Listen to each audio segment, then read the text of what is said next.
প্রাচীন এক রহস্যময়তা যেন আষ্টে পৃষ্ঠে জড়িয়ে রেখেছে এই জনপদকে।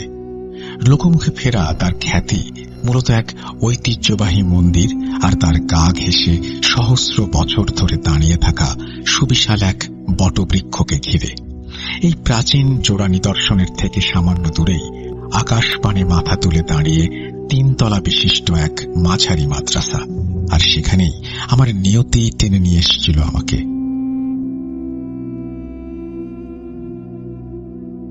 মাদ্রাসার বিশাল ফটক পেরিয়ে চৌকাঠের মাটিতে পা রাখার সঙ্গে সঙ্গেই মনে হলো যেন কোনো অশরীরী আত্মা আমার উপর ভর করল।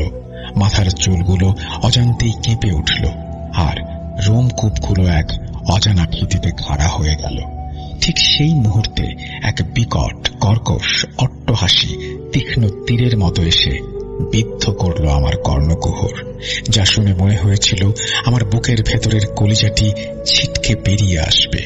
চমকে পেছন ফিরে তাকাতেই দেখি মাদ্রাসার সর্বজন শ্রদ্ধেয় বড় হুজুরি সেই পৈশাচিক হাসি হাসতে হাসতে আমার দিকে এগিয়ে আসছেন। সে হাসি কোনো পরিচিত মানবীয় হাসির প্রতিধ্বনি নয়, বরং যেন অশরীরী কোনো অতৃপ্ত আত্মার সীমাহীন উল্লাস। আমার নিকটে এসে তিনি অদ্ভুতভাবে এক দৃষ্টিতে আমাকে আপাদ মস্তক নিরীক্ষণ করলেন। তারপর তার কণ্ঠ থেকে বেরিয়ে এলো হিমশীতল এক ঘোষণা। তিনি বিড়বিড় করে বললেন, এই কিশোরের চোখে আমি ভিন্ন কিছু দেখেছি। ঠিক এটাই আমি চাই। একে দিয়েই আমার নতুন খেলা আমি শুরু করব। এর কচি শরীরটা আমি ছিনিয়ে নেব, ওর প্রতিটি শিরায় আমি বিষ ঢেলে দেব।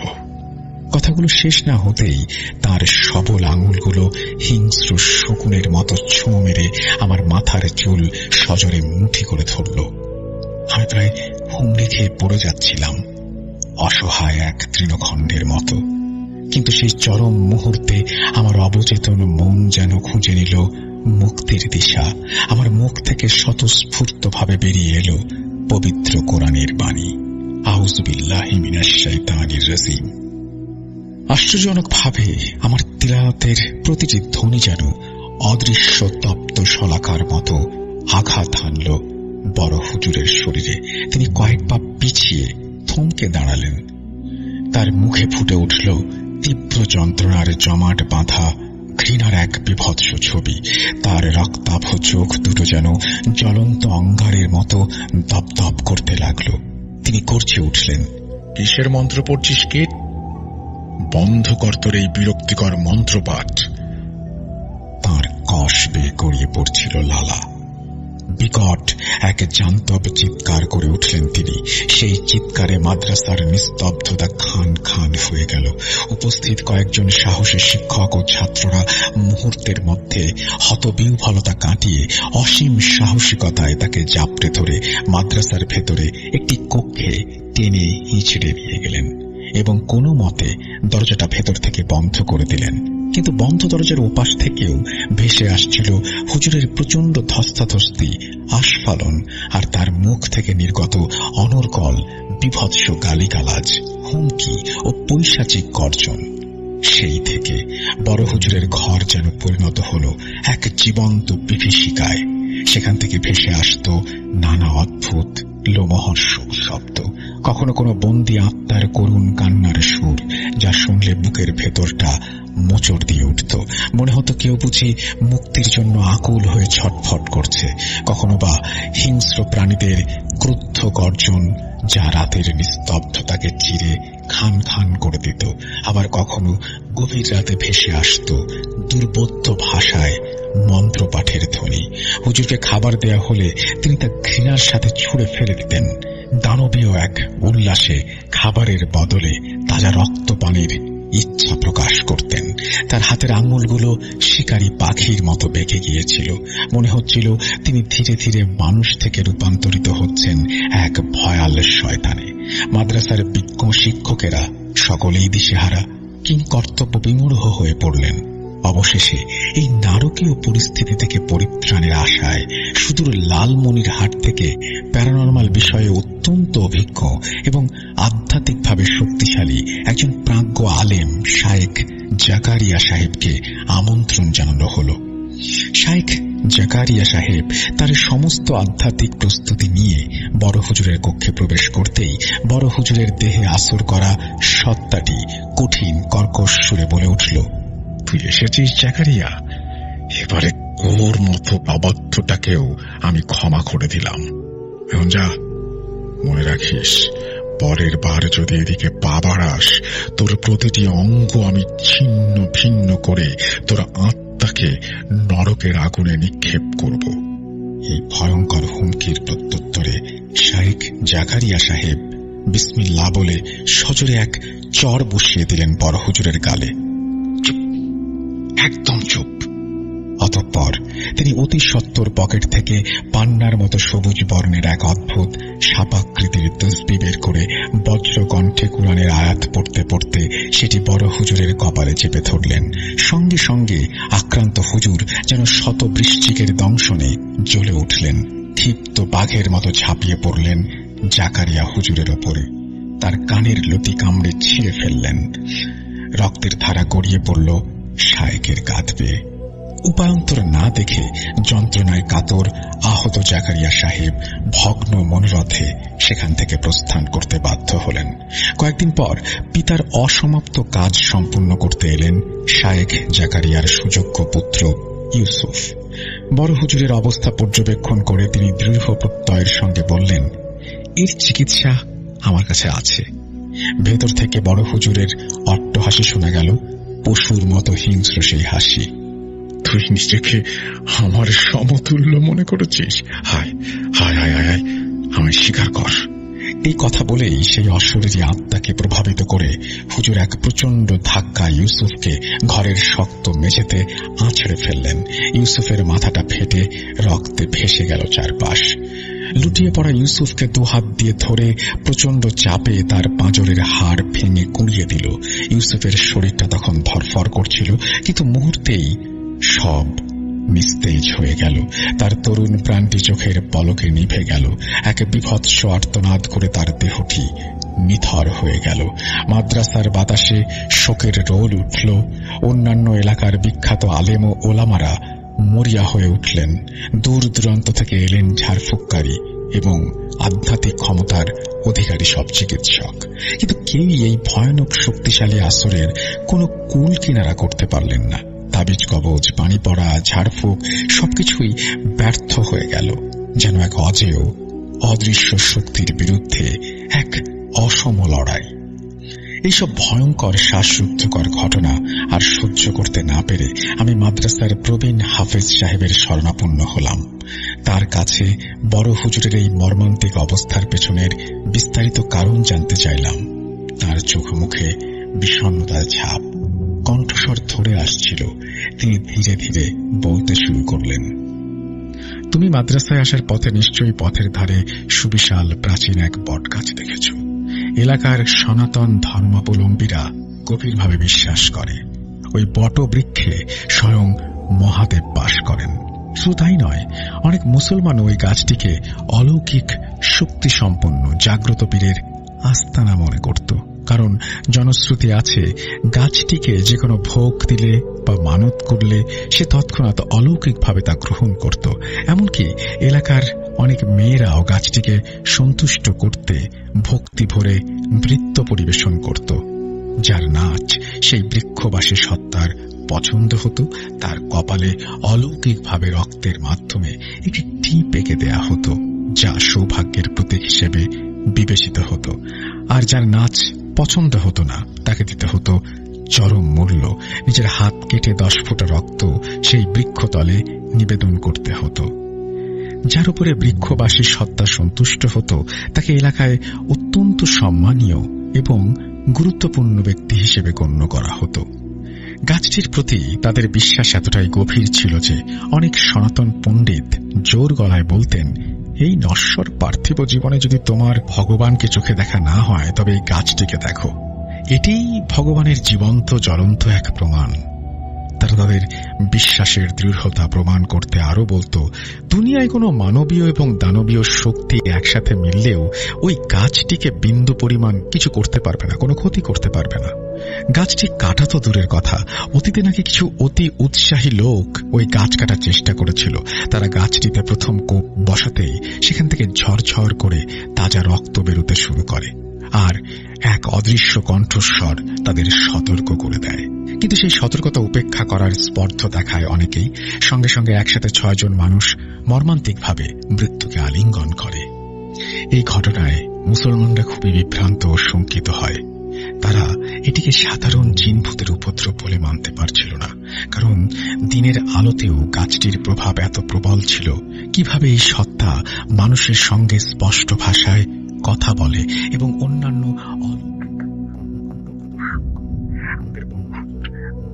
হাবিবুল্লাহ সাহেব, হাফেজ সাহেব বলতে লাগলেন, তার কণ্ঠে শ্রদ্ধা ও বিষাদের মিশ্রণ।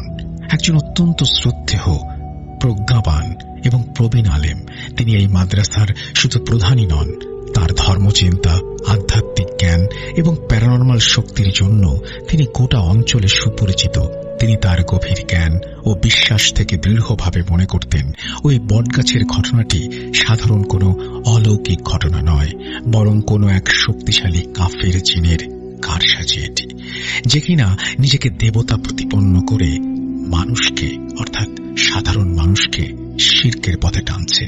তাই তিনি মনে মনে প্রতিজ্ঞা করেন যে মানুষের ঈমান রক্ষার স্বার্থে যে কোনো মূল্যে ওই গাছটিকে তিনি সমূলে নির্মূল করে ছাড়বেন। এই বিষয়ে তিনি যখন এলাকার পণ্ডিত বিজ্ঞজনদের সাথে কথা বললেন, তারা তাকে বারণ করলেন, হুজুর, কখনো এমন দুঃসাহস দেখাতে যাবেন না। যদি যান তবে আপনি সহ আপনার ওই সাধের মাদ্রাসা আর আপনার পরিবার সকলেই ধ্বংস হয়ে যাবে। এটি মহাদেবের আবাসস্থল, এর রোশানলে পড়লে হার রক্ষা নেই। কিন্তু কে শোনে কার কথা? বড় হুজুর তার সিদ্ধান্তে অটল, পর্বতের ন্যায় অবিচল। সেই অভিশপ্ত দিন হাফেজ সাহেবের স্বরটা যেন আরো ভারী হয়ে এলো। বড় হুজুর তার কয়েকজন বিশ্বস্ত ছাত্র নিয়ে সেই বটগাছের তলায় গেলেন। তিনি গাছটিতে প্রথম কোপ মারতেই অবিশ্বাস্যভাবে কাটা জায়গা থেকে টপ টপ করে ফোয়ারার মতো রক্ত বেরোতে শুরু করল। সেই রক্ত ছিটকে এসে সরাসরি পড়ল বড় হুজুরের মুখে, চোখে এবং তার সাদা শুভ্র দাড়িতে। সাথে সাথেই বড় হুজুর টলতে টলতে মাটিতে বসে পড়লেন। তার পুরো শরীর থরথর করে কাঁপছিল, যেন তাকে কোনো এক অদৃশ্য কিছু বৈদ্যুতিক শক দিচ্ছে। তার মুখ থেকে গোঙানির মতো চাপা আর্তনাদ বেরিয়ে আসছিল। মনে হচ্ছিল যেন তিনি শ্বাস নিতে পারছেন না, তার বুকের ভেতরটাকেও নিষ্পেষণ করছে। হঠাৎ সেই কাটা গাছ থেকে এক কর্কশ বজ্র নিনাদি এবং বিকট শব্দ ভেসে আসলো। কে তুই? আমি রুদ্রদেব। তুই আমার অপমাননা করেছিস। মহাকালের অধিপতি আমি। তোর এই অধ্যত্ত আমি চূর্ণ বিচূর্ণ করে দেব। সেই ভয়ঙ্কর ঘটনার পর থেকে মাদ্রাসায় যেন অশরীরী শক্তির অবাধ আনাগোনা শুরু হলো। একের পর এক বিপজ্জনক রক্তহীন করা ঘটনা ঘটতে লাগলো, যা মাদ্রাসার শান্ত পরিবেশকে নরকে পরিণত করল। মাদ্রাসার বড় হুজুরের একমাত্র আদরের মেয়েটি সেদিন রাতেই মারা গেল। তার মুখমণ্ডল আগুন দিয়ে নির্মমভাবে পুড়িয়ে দেয়া হয়েছিল এবং তার শরীরের প্রতিটি অঙ্গ প্রত্যঙ্গ হিংস্র জানোয়ারের মতো ছিঁড়ে টুকরো টুকরো করে ফেলা হয়েছিল। প্রায় প্রতি রাতেই মাদ্রাসার জানালার কাঁচগুলো কোনো এক অজ্ঞাত কারণে বিকট শব্দে চূর্ণ বিচূর্ণ হয়ে যেত, যেন অদৃশ্য কোনো শক্তি বাইরে থেকে অবিরত আঘাত করত। কখনো মনে হতো কেউ যেন কানের কাছে এসে হিংস্রভাবে ফিসফিস করে কারো নাম ধরে ডাকছে। সে ডাক উপেক্ষা করার সাধ্য কারো নেই। কারো কারো শরীর তখন তাৎক্ষণিকভাবে অসাড় হয়ে যেত এবং তারা অজ্ঞান হয়ে পড়ত ঘন্টার পর ঘন্টার জন্য। মাঝে মাঝে অনেকের মুখে ফেনা দেখা যেত। রাতের বেলা ছাত্ররা ভয়ে চিৎকার করে ঘুম থেকে জেগে উঠত এবং তাদের চোখ থেকে অবিরত জলের ধারা নেমে আসত। তাদের মধ্যে দু একজন অস্পষ্টভাবে তাদের বিছানার পাশে দীর্ঘ কালো অবয়ব দাঁড়িয়ে থাকতে দেখত, যার দুটো চোখ অন্ধকারে জ্বলন্ত, আর তাদের শরীরে প্রচন্ড তাপ তারা অনুভব করত। মাদ্রাসার রান্নাঘরের খাবারে অদ্ভুতভাবে পচন ধরতে শুরু করত। ভাতে অগণিত পোকা জীবন্ত পোকামাকড়ের মতো নড়াচড়া করত, আর পানির কল থেকে দুর্গন্ধযুক্ত কালো ঘোলা পানি বের হতো, যার গন্ধে বমি আসত। শুধু তাই নয়, ছাত্র এবং শিক্ষকদের মধ্যে একটি রহস্যময় অসুস্থতা ছড়িয়ে পড়েছিল। অনেকের শরীরে অসহ্য ব্যথা, অবর্ণনীয় জ্বর এবং ত্বকে কালো কালো ছোপ দেখা যেতে শুরু করল। তাদের শরীর যেন ভেতর থেকে শুকিয়ে যাচ্ছিল, চোখ গর্তে ঢুকে যাচ্ছিল, আর মনে হচ্ছিল তারা যেন জীবন্ত কঙ্কালে পরিণত হচ্ছে। মাদ্রাসার পরিবেশ এতটাই বিষাক্ত হয়ে উঠেছিল যে চারিদিকে শুধু ভয়, আতঙ্ক আর অশরীরী শক্তির আগ্রাসন। হাফেজ সাহেবের কাছ থেকে পূর্ণাঙ্গ ইতিবৃত্ত জানার পর আমি আর স্থির থাকতে পারলাম না। আমার ভেতরের সহজাত প্রবৃত্তি আমাকে তাড়িত করেছিল। আমি একা একাই নিজের মতো করে এই রহস্যের গভীরে প্রবেশ করার সিদ্ধান্ত নিলাম। এক গভীর রাতে যখন সমগ্র চরাচর নিদ্রার কোলে অচেতন, আমি সন্তর্পণে বেরিয়ে পড়লাম সেই অদ্ভুত অভিশপ্ত বটগাছটির উদ্দেশ্যে। প্রতিবার এই গাছটির কাছাকাছি যেতেই আমার মাথার চুল কেঁপে উঠছিল। এ যেন এক আসন্ন ভয়াবহ বিপদের সতর্কবার্তা। গাছের কাছাকাছি যেতেই বাতাসের মধ্যে সেই পচা মিশমিশে রক্তের গন্ধটা আরো তীব্র, আরো অসহনীয় হয়ে উঠছিল। আমি চোখ বন্ধ করে আমার সমস্ত মনোযোগ কেন্দ্রীভূত করে গাছের রহস্য ভেদ করার চেষ্টা করলাম। যা জানতে পারলাম, আমার রক্ত জমিয়ে দেওয়ার জন্য তা যথেষ্ট ছিল। এই গাছ শুধু প্রাচীন নয়, এটি অতি প্রাচীন। এর শিকড় যেন অজগরের মতো মাটির গভীরে বহুদূর পর্যন্ত বিস্তৃত এক বিশাল জাল বিস্তার করে রেখেছে, এবং এটি আসলেই রৌদ্রদেব নামের এক অতি শক্তিশালী প্রাচীন শক্তির অন্যতম প্রধান উৎস। বহু বছর ধরে অগণিত নরবলি এবং রক্তপাতের মাধ্যমে রৌদ্রদেব তার শক্তি সঞ্চয় করেছে, নিজেকে অপ্রতিরোধ করে গড়ে তুলেছে। আমি আমার মানুষ চক্ষে অতীতে ঘটে যাওয়া কিছু বিভৎস ঘটনার অস্পষ্ট ছায়াচিত্র দেখতে পেলাম। বলিদান, উন্মত্ত নৃত্য, তাজা রক্তের স্রোত। কিন্তু রৌদ্রদেবের দুর্বলতা সম্পর্কে কিছুই আঁচ করতে না পেরে আমি মারিদ জিনকে স্মরণ করলাম।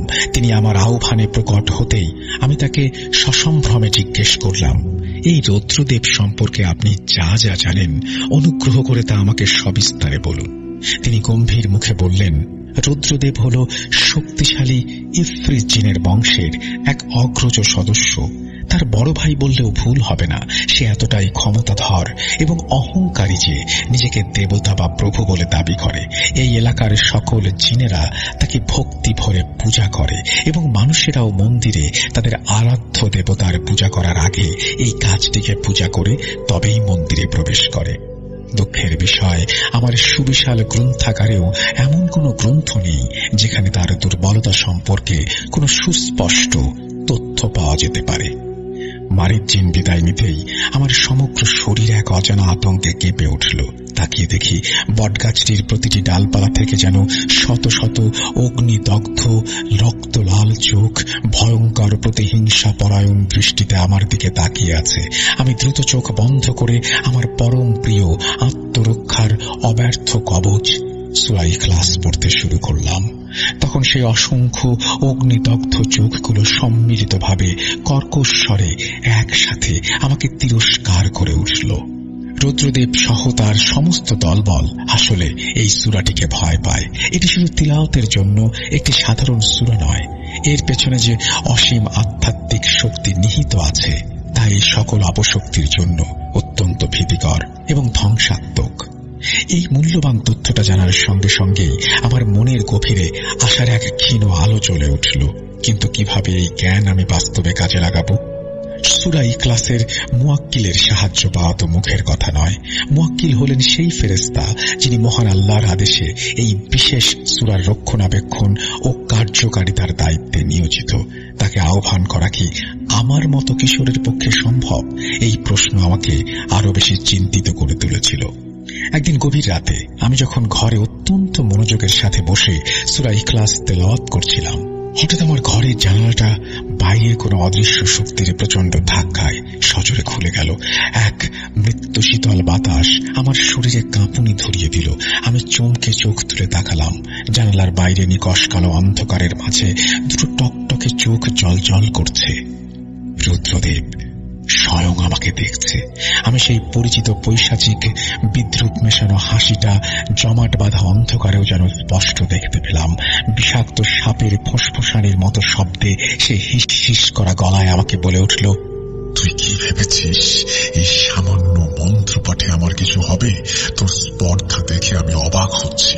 বাচ্চা ছেলে, একটা তুচ্ছ নগণ্য মানুষ হয়ে তুই আমাকে চ্যালেঞ্জ করেছিস। জেনে রাখ, তুই উদ্ধত। বহু কষ্টে আমার মনের সমস্ত ভয়কে একপাশে সরিয়ে রেখে তার উদ্দেশ্যে শান্ত কণ্ঠে বললাম, তুমিও আল্লাহর সৃষ্টি, আর আমিও। তোমার ক্ষমতা যতই হোক মহান আল্লাহ তাআলার ক্ষমতার ঊর্ধ্বে নয়। আল্লাহ তাআলাই সকল ক্ষমতার উৎস। তিনি সব কিছুর একচ্ছত্র মালিক। আমার কথা শুনে রুদ্রদেব যেন আরো বেশি ক্রুদ্ধ হয়ে উঠল, উন্মত্ত হয়ে উঠল। সে এক বিকট অট্টহাসিতে ফেটে পড়ল। সে গর্জে উঠল এবং আমাকে তিরস্কার করতে শুরু করল। আমি স্পষ্ট বুঝতে পারলাম রুদ্রদেব আমাকে ছাড়বে না। সে আমাকে তার খেলার নতুন পুতুল করেছে। এই ভয়াবহ লড়াইটা এখন শুধু বড় হুজুরকে বাঁচানোর মধ্যে সীমাবদ্ধ নেই, বরং এই লড়াই এখন মাদ্রাসার অস্তিত্ব এবং আমার নিজের জীবন এবং সর্বোপরি ঈমান রক্ষার লড়াই পরিণত হয়েছে। আমাকে অবিলম্বে কিছু একটা করতেই হবে, খুব দ্রুত। আমি এটাও বুঝতে পারছিলাম সেই শয়তান রুদ্র দেবতা আমাকে কেবল এক সামান্য কিশোর ভেবে ভুল করছে না, বরং আমার লুকানো সুপ্ত ক্ষমতা সম্পর্কেও সে আঁচ করতে পেরেছে। আর তাই সে মরিয়া হয়ে উঠেছে। আমি তখন প্রায় খাওয়া দাওয়া ভুলে গিয়ে দিনরাত পবিত্র কোরআন তেলাওয়াত করতে শুরু করলাম, বিশেষ করে সূরা ইখলাস, আরো অনেক কিছু। আমি অনুভব করতে লাগলাম ওই ঐশী আয়াতগুলো এক মনে পড়ার সময় আমার ভেতর এক ধরনের অবর্ণনীয় আধ্যাত্মিক শক্তি জন্ম নেয়। আমি যেন প্রতিটি আরবি হরফের ভেতরের নূর স্বয়ং অনুভব করতে পারছিলাম। তখনই আমি এক গভীর উপলব্ধির মাধ্যমে জানতে পারলাম, রক্তই হল রুদ্রদেবের মূল জীবনী শক্তি। এখন বড় হুজুরের শরীর থেকে রুদ্রদেবের ভয়াল আসর কাটাতে হবে, আর তার জন্য একটি মাত্রই ভয়ঙ্কর উপায় আছে। তা হল স্বয়ং রুদ্রদেবের শরীর থেকে নির্গত রক্ত সংগ্রহ করা। সেই রক্তের সাথে ব্যাবিলনের মাটি মিশ্রিত করে একটানা 7 দিন পর্যন্ত বড় হুজুরের হাত ধৌত করতে হবে। এরপর রুদ্রদেব শত চেষ্টা করলেও আর হুজুরের কাছে ঘেঁষতে পারবে না। যদি সে দুঃসাহস করে কাছে যাওয়ার, তাহলে তার অবস্থা হবে নিজের সাথেই যুদ্ধ করার মতো। একদিন গভীর রাতে তাহাজ্জুদের নামাজ আদায় করছিলাম। হঠাৎ অনুভব করলাম আমার চারপাশটা কেমন যেন অস্বাভাবিক ভারী হয়ে উঠেছে। বাতাসের স্বাভাবিক চাপ যেন কয়েক গুণ বেড়ে গেছে।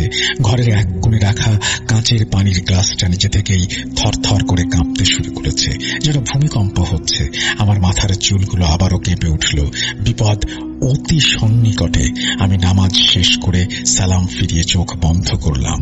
সঙ্গে সঙ্গেই আমি আমার মানুষ চোখে দেখতে পেলাম আমার ঘরের বন্ধ দরজায় ঠিক বাইরে একটা দীর্ঘ শীর্ণকায় ছায়ামূর্তি স্থিরভাবে দাঁড়িয়ে আছে। তার লম্বা কালো অবয়ব থেকে যেন ঘন ঘন অন্ধকার চুইয়ে চুইয়ে পড়ছে। তার চোখ দুটো যেন লাল অঙ্গারের মতো। আমি বিচলিত না হয়ে স্থিরভাবে জায়নামাজে বসে রইলাম। মনে মনে আমি তখন পবিত্র সূরা ইয়াসিন পাঠ করতে শুরু করেছি, কারণ এই সূরা অশরীরী শক্তির বিনাশকারী হিসেবে পরিচিত। একই সাথে আমি আয়াতুল কুরসি পাঠ করছি। সেই কালো অবয়বটি ধীরে ধীরে নিঃশব্দে আমার দিকে এগিয়ে আসলো। দরজার কপাট হঠাৎ খুলে গেল। একটা উত্তপ্ত গরম বাতাস ঘরের ভেতরে প্রবেশ করলো। আমার শরীরের চামড়া যেন পুড়ে যাচ্ছিল। আমি চোখ খুললাম না। আমি আমার সম্পূর্ণ মনোযোগ কেন্দ্রীভূত করলাম পবিত্র কোরআন তেলাওয়াতে। হঠাৎ সেই কুৎসিত অবয়বটি তার লম্বা হাত বাড়িয়ে আমার মাথার চুল প্রচন্ড জোরে চেপে ধরল। আমি প্রচন্ড যন্ত্রণায় চিৎকার করে উঠি। পকেট থেকে নীলচে কালো চুলে লুকাইয়া পড়া সবুজ তসবিহ বের করে সর্বোচ্চ গতিতে তার দিকে ছুঁড়ে মারি। সে যন্ত্রণায় পিছিয়ে অদৃশ্য হয়ে যায়, যেন একটুর জন্য তার হাতের শিকার ফসকে গেল। কিছুক্ষণ পর সব আবার আগের মতো শান্ত হয়ে যায়। আমি বিভিন্ন বিষয়ের ইসলামিক গ্রন্থ, বিশেষ করে জিন, রুহানিয়াত এবং আধ্যাত্মিক চিকিৎসা সম্পর্কিত প্রাচীন কিতাবগুলো গভীর মনোযোগ দিয়ে পড়া শুরু করলাম। লাইব্রেরির ধুলোমাখা তাক থেকেও নামিয়ে আনলাম বহু পুরনো জীর্ণ পুঁথিসমূহ এবং সেগুলোও পড়লাম। অবশেষে আমি জানতে পারলাম মুয়াক্কিল বা কোন বিশেষ সূরার দায়িত্বে নিয়োজিত ফেরেশতার সাহায্য পাওয়ার জন্য কেবল তেলাওয়াতই যথেষ্ট নয়, এর জন্য প্রয়োজন গভীর আধ্যাত্মিক সাধনা, ঘনিষ্ঠ ইবাদত, চারিত্রিক পবিত্রতা এবং আল্লাহর বিশ্বাস। এদিকে বড় হুজুরের শারীরিক ও মানসিক অবস্থা দিনের পর দিন আরো খারাপের দিকে যাচ্ছিল। তার শরীর শুকিয়ে শীর্ণকায়, জীর্ণ শীর্ণ হয়ে যাচ্ছিলেন তিনি, যেন তার ভেতরের সমস্ত জীবনী শক্তিকেও শুষে নিচ্ছে। মাঝে মাঝে তিনি ক্ষণিকের জন্য জ্ঞান ফিরে পেতেন, তখন ছোট শিশুর মতো হাওমাও করে কাঁদতেন। নিজের এই অসহায় অবস্থার জন্য আফসোস করতেন, এই বন্দী দশা থেকে মুক্তির জন্য আকুলভাবে আকুতি জানাতেন। কিন্তু পরক্ষণেই রুদ্রদেব আবার তার উপর পুরোপুরি নিয়ন্ত্রণ কায়েম করে নিত। তার চোখ আবার সেই পরিচিত রক্ত লাল বর্ণ ধারণ করত, তার শরীর করে ধনুকের মতো বেঁকে যেত, আর মুখ দিয়ে ক্রমাগত গোঙানির মতো এক বিকট শব্দ বের হতো। মাদ্রাসার শিক্ষকেরা প্রায় হাল ছেড়ে দিয়েছিলেন।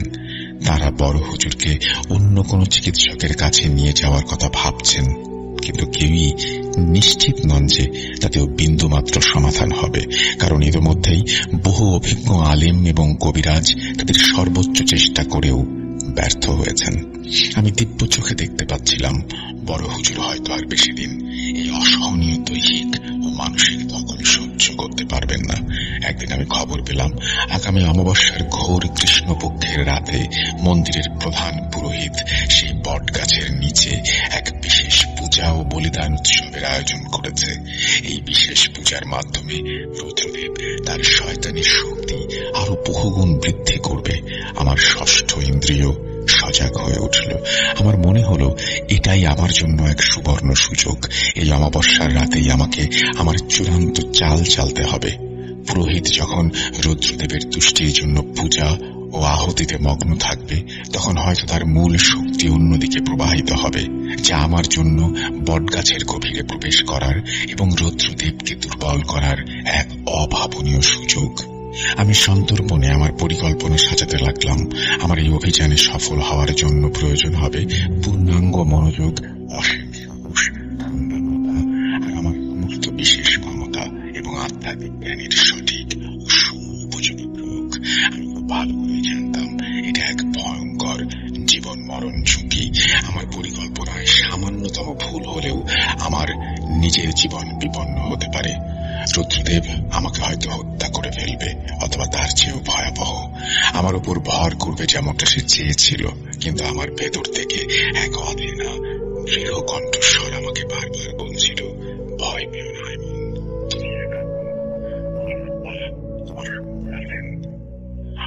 আগের দিন আমি সারাদিন রোজা রাখলাম।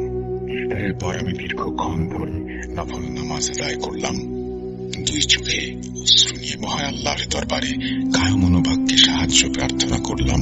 তারপর আমি আমার নিজের ঘরে বসে গভীর ধ্যানে মগ্ন হলাম। আমি আমার চোখের বিশেষ ক্ষমতা ব্যবহার করে সেই অভিশপ্ত বটগাছের চারপাশে অদৃশ্য প্রতিরক্ষা ব্যবস্থা পুঙ্খানুপুঙ্খভাবে পর্যবেক্ষণ করতে লাগলাম। আমি আমার মনশ্চক্ষে স্পষ্ট দেখতে পেলাম গাছটিকে দুর্ভেদ্য প্রাচীরের মতো ঘিরে রেখেছে অসংখ্য বিবস্ত্র, কুৎসিত, বিভৎস দর্শন জিন। তারা যেন অতন্দ্র প্রহরীর মতো অতন্দ্র পাহারায় রত। তারা সংখ্যায় এত বেশি যে তাদের ভেদ করে গাছের কাছে পৌঁছানোই প্রায় অসম্ভব, এক কঠিন কাজে। গাছের ওপরের দিকে মোটা মোটা ডালপালাগুলোতে আমি আরো কিছু শক্তিশালী ভয়ঙ্কর সত্তার গাঢ় উপস্থিতি অনুভব করলাম, যাদের শক্তি আমার চেয়ে বহুগুণ বেশি। সেই রাতে আমি এক অদ্ভুত প্রশান্তিদায়ক স্বপ্ন দেখলাম। আপনি যেন পা রাখলাম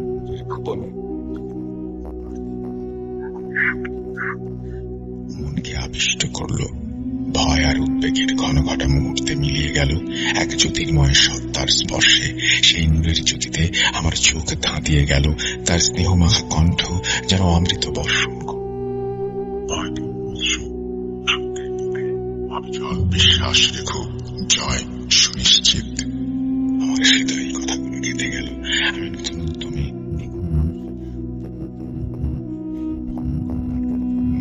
আমি মনো প্রাণে বিশ্বাস করতাম মহান আল্লাহ আমাকে এই কঠিন পরীক্ষায় কখনোই একা ছাড়বেন না। অবশেষে এলো সেই বহু প্রতীক্ষিত অমাবস্যার রাত। নিকষ কালো আঁধারে চারিদিক স্তব্ধ, প্রকৃতি গভীর ঘুমে মগ্ন, আকাশে তারার ক্ষীণতম আলো অনুপস্থিত। ঘোর অন্ধকার, অশরীরী আত্মা যেন চারিদিকে অবাধে চলাফেরা করছে।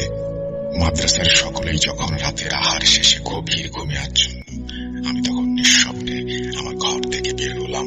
আমার পরনে ছিল মাদ্রাসার ছাত্রদের জন্য নির্ধারিত সাধারণ পায়জামা পাঞ্জাবি। আমি ধীর পায়ে এগিয়ে চললাম সেই অভিশপ্ত ছায়াময় বটগাছটির দিকে। যতই আমি বটগাছটার কাছাকাছি যাচ্ছিলাম, ততই আমার চুলের কম্পন তীব্র থেকে তীব্রতর হচ্ছিল। চারপাশের বাতাসের চাপও যেন কয়েক গুণ বেড়ে যাচ্ছিল। আমার শ্বাস নিতে রীতিমতো কষ্ট হচ্ছিল। সেই পরিচিত পচা রক্তের গন্ধটা এখন আরো তীব্রতর, যা নাকে লাগতেই বমি আসছিল। আমার ষষ্ঠ ইন্দ্রিয় দিয়ে স্পষ্ট অনুভব করতে পারছিলাম আমার চারপাশে অসংখ্য অশরীরী হিংস্র সত্তার উপস্থিতি। তারা যেন কানের কাছে এসে অশুভ মন্ত্রে ফিসফিস করে কথা বলছে, আমাকে ভয় দেখানোর নানান কৌশল করছে। আমার কানে বাঁধছে বিভৎস সব অশরীরী শব্দ, যা কোনো মানুষের পক্ষে সহ্য করা কঠিন। গাছটার কাছাকাছি পৌঁছাতেই অতর্কিতে আমার পথ আটকে দাঁড়ালো কয়েকজন প্রহরী জিন। তারা দেখতে অত্যন্ত কুৎসিত, বামন আকৃতির। তাদের চোখগুলো বেড়ালের চোখের মতো সবুজ আর দাঁতগুলো ধরালো।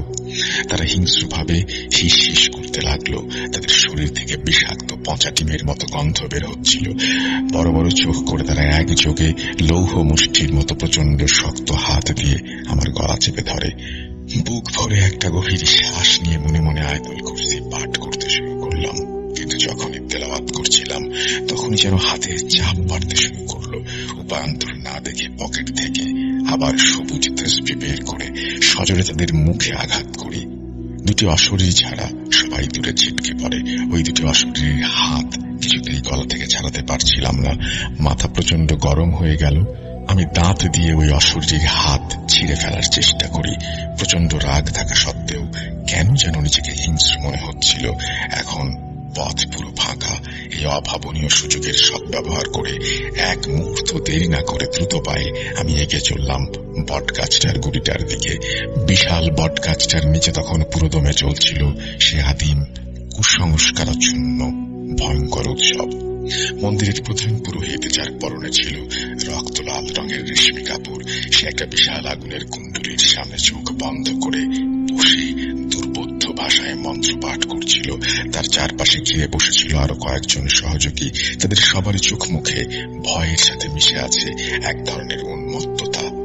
এক কালো ছাগলকে রুদ্রদেবের উদ্দেশ্যে বলিদানের জন্য প্রস্তুত করে রাখা হয়েছিল। আর তাদের সকলের অলক্ষ্যে সেই বটগাছের সবচেয়ে মোটা শক্তিশালী ডালটায় বসেছিল রুদ্রদেবের এক ভয়ঙ্কর ধোঁয়াটে অস্পষ্ট প্রতিচ্ছবি। তার আকার স্থির ছিল না, ধোঁয়ার কুণ্ডলীর মতো বারবার পরিবর্তিত হচ্ছিল। কিন্তু তার চোখ দুটো জ্বলছিল গগনের আগুনের গোলার মতো। তার কপালের দুপাশে দুটো বিশাল ভয়ঙ্কর শিং অন্ধকারেও দেখা যাচ্ছিল। আমি জানি রুদ্রদেবের প্রধান দুর্বলতা হলো সূরা ইখলাসের মুয়াক্কিলের ঐশী জ্যোতি। আমি হয়তো সেই মুয়াক্কিলকে সরাসরি আহ্বান করব। আমি যদি পূর্ণ বিশ্বাস, গভীর একাগ্রতা এবং পরিশুদ্ধ অন্তরের সাথে তা পাঠ করি, তাহলে কোনো একটা উপায় হবেই। আমি কম্পিত হাতে গাছের সেই শীতল অমসৃণ গুড়িটাতে আমার ডান হাত দিয়ে স্পর্শ করলাম। আমার সমস্ত শরীর ভয়ে উত্তেজনায় কেঁপে উঠল। গাছটা যেন একটা জীবন্ত বিশাল দেহী অজগরের সাপের মতো শিরশির করছে। তার শক্ত ছালগুলো যেন জীবন্ত সাপের চামড়া, খোলস। আমি চোখ বন্ধ করে সূরা পড়তে শুরু করলাম। পবিত্র ইখলাসের প্রতিটি আয়াত উচ্চারণের সঙ্গে সঙ্গে আমি অনুভব করতে লাগলাম আমার ভেতর থেকে প্রচন্ড অবর্ণনীয় শক্তি সবাইকে বেরিয়ে আসছে। গাছটা থরথর করে কাঁপতে শুরু করলো। অন্তরাত্মা আমার ভয়ে শুকিয়ে যাচ্ছে। গাছের ডালপালা শুকনো পাতার টুপটাপ ঝরে পড়ছে। হঠাৎ গাছের ভেতর থেকে রুদ্রদেবের হুঙ্কার ভেসে আসলো। এবার সে গাছের ডালে শান্তভাবে বসে রইল না। গাছের গুড়ি থেকে একটা বিশাল অশরীরী যেন অজগরের মতো বেরিয়ে এসে আমাকে ধরতে চাইল। আমি তৎক্ষণাৎ লুকাইয়া করা জমজমের পানি তার হাতে ছিটিয়ে দিতেই তার স্বর করুণ এবং দুর্বল হয়ে উঠল। আমি শান্ত কণ্ঠে বললাম, আমাদের শ্রদ্ধেয় বড় হুজুরকে সুস্থ করে তোলার জন্য আমার তোমার শরীরের রক্ত প্রয়োজন। আমার কথা শুনে রুদ্রদেব যেন আবার তার আগের রূপে ফিরে গেল। প্রয়োজনে আমি আমার এই আত্মা ত্যাগ করব, কিন্তু এক ফোঁটাও রক্ত তুই পাবি না। আমি প্রত্যুত্তরে বললাম, নিয়ম অনুযায়ী পরাজিত হলে তোমার রক্ত দেওয়ার কথা। কিছুক্ষণ চুপ থেকে হিস হিস গলায় সে বলল, তোর উদ্দেশ্য সফল হবে না। একসময় সে বলল, তোর চোখ ধোয়া পানি আর তোর মাথার একটা চুল আমাকে দে। আমি অবাক হয়ে জিজ্ঞেস করলাম, কেন? সে আমাকে বলল যে বিষাক্ত কীট আমার আসন্ন মৃত্যুর কারণ হয়েছে, তাকেও আমি বাঁচতে দেব না। আমি গভীর ভয়ঙ্কর দ্বিধায় পড়লাম।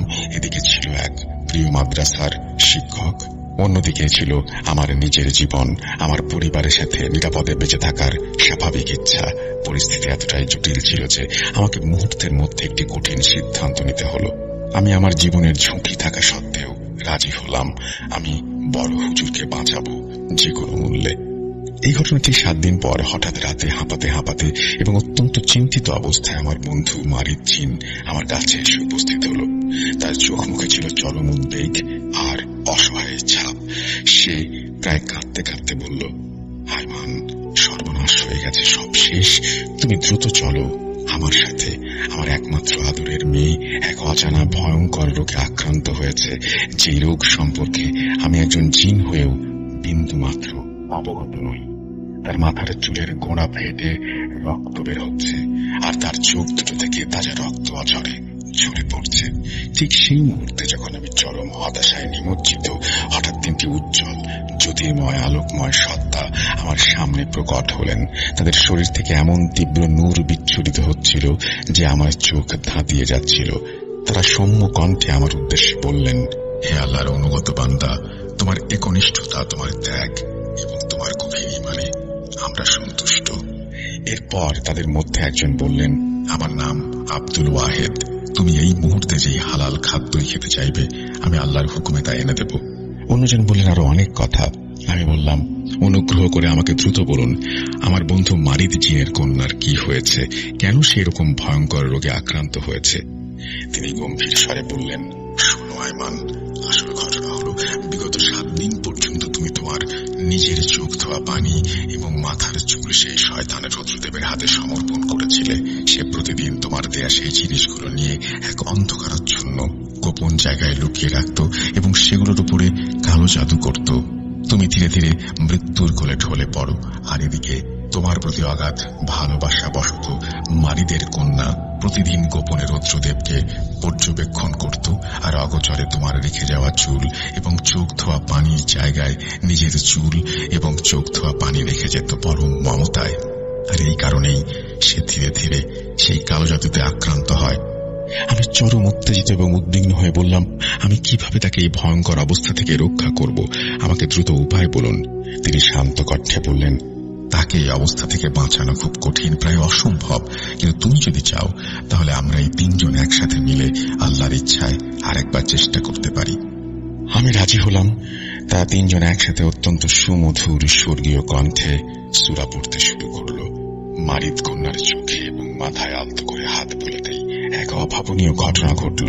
মারিদ কন্যা ধীরে ধীরে চোখ মেলল, তার রক্তক্ষরণ বন্ধ হয়ে গেল এবং সে সম্পূর্ণরূপে সুস্থ হয়ে গেল।